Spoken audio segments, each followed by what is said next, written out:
আসসালামু আলাইকুম প্রিয় দর্শক, মাত্র ৮ মাস আগে নন্দিনী রানী সরকার নামের এক মেয়ে জীবনের সবচেয়ে বড় আনন্দে ভাসছিলেন। মেডিকেল ভর্তি পরীক্ষায় মেধা তালিকায় ১৩৩তম স্থান পেয়ে তিনি ভর্তি হয়েছিলেন ঢাকা মেডিকেল কলেজে।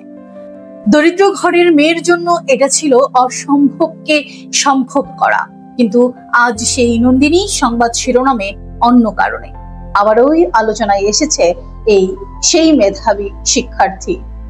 দরিদ্রতার সঙ্গে লড়াই করে স্বপ্ন জয়। নন্দিনীর বাড়ি মানিকগঞ্জ সদর উপজেলার নবগ্রাম ইউনিয়ন গিলন্ড গ্রামে। বাবা অনিল চন্দ্র সরকার ব্যাটারি চালিত অটোরিকশা চালিয়ে সংসার চালান। অসুস্থতা ও আর্থিক সংকটে একসময় সংসারের চাকা প্রায় থেমে গিয়েছিল। সেই ঘরেই বড় হয়েছেন নন্দিনী ও তার ছোট বোন বীণা রানী সরকার। দুজনেই প্রচন্ড মেধাবী। নন্দিনীর বাবা একসময় তিনি বলেছিলেন, আমি ইজি বাইক চালাই, আমার সামর্থ্য নেই মেয়েকে মেডিকেলে পড়ানোর, কিন্তু ও যদি ডাক্তার হয় আমি গর্বেই বাঁচবো। নন্দিনীও ঠিক করেছিলেন, আমি দরিদ্রদের পাশে দাঁড়াবো, যারা টাকার অভাবে চিকিৎসা পায় না, তাদের জন্যই পড়তে চাই, ডাক্তার হতে চাই। একের পর এক সাফল্যের গল্প। নন্দিনীর শিক্ষা জীবন ছিল এক অনন্য উদাহরণ।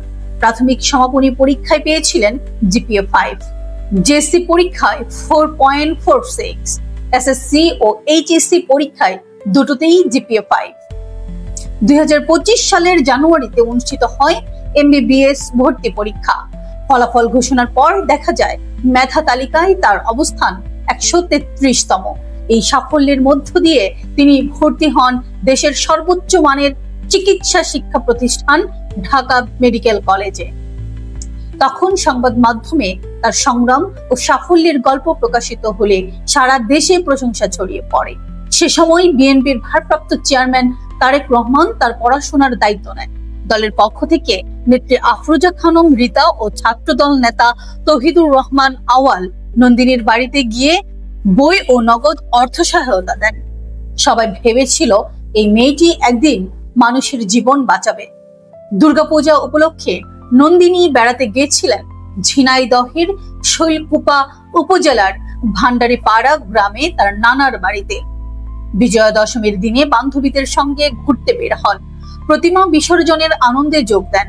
সেই সময়েই কেউ একজন তাকে মদ দেয়, আর সেই মদই মৃত্যুর কারণ হয়ে দাঁড়ায়। পরিবারের সদস্যদের ভাষ্য মতে নন্দিনী ও তার বান্ধবীরা মদ্যপান করেছিলেন। পরে রাতেই তিনি অসুস্থ হয়ে পড়েন। প্রথমে তাকে শৈলকুপা উপজেলা স্বাস্থ্য কমপ্লেক্সে ভর্তি করা হয়। কিছুটা সুস্থ হলে ছাড়পত্র দেওয়া হয়। পরবর্তীতে আবারও অবস্থার অবনতি ঘটে। পুনরায় হাসপাতালে নেওয়া হলে চিকিৎসকরা তাকে কুষ্টিয়া সদর হাসপাতালে পাঠান। সেখানেই রবিবার ৫ অক্টোবর ভোরে নন্দিনীর মৃত্যু হয়। নন্দিনীর নানা বলছেন, দশমীর দিনে ঘুরতে গিয়ে মেয়েরা মদ পান করেছিল বলে শুনেছি।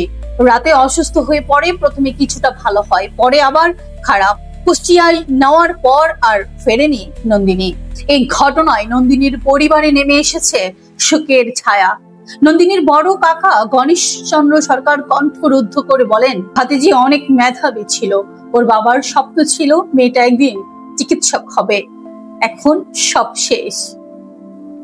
নন্দিনীর গ্রামের বাড়িতে এখন নীরবতা। যে ঘরে হাসির শব্দ ছিল সেখানে আজ শোনা যায় শুধু কান্নার শব্দ। একটি সম্ভাবনাময় জীবন এভাবে নিভে যাওয়া শুধু একটি পরিবারের ক্ষতি নয়, পুরো সমাজের জন্যই একটা বেদনাদায়ক শিক্ষা। যে মেয়েটি একদিন দরিদ্রদের চিকিৎসা দেওয়ার স্বপ্ন দেখেছিল, সে আজ নিজেই এক মদ্যপানের ছোবলে হারিয়ে গেল।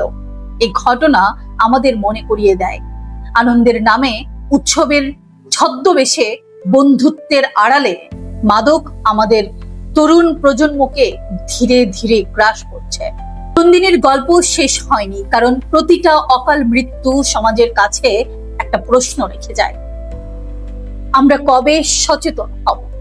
নন্দিনীর মৃত্যু হোক শেষ মৃত্যু, আর কোনো স্বপ্ন যেন এমন ভাবে নিভে না যায়। সচেতনতা গড়ে উঠুক আপনার ঘর থেকেই।